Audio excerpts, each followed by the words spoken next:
Hey Max, you are part of the Effect core team and are hosting the Advanced Effect workshop today. What advice do you have for attendees who may feel intimidated by the fact?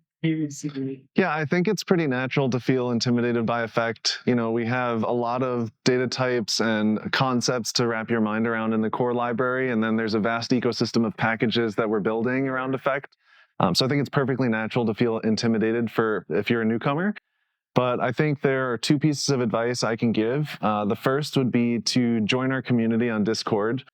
We have a great group of folks who are always willing to jump in and help answer questions, help with whatever you're building, and just generally a good community to be involved with. And the second piece of advice I can give is to just start building with the library. Just give it a try in your next project. That's the way I got started with Effect. I had something that I wanted to build, and I just gave Effect a try. And here we are 4.5 years later, and I'm hosting the Advanced Effect workshop, and I feel very lucky to be here.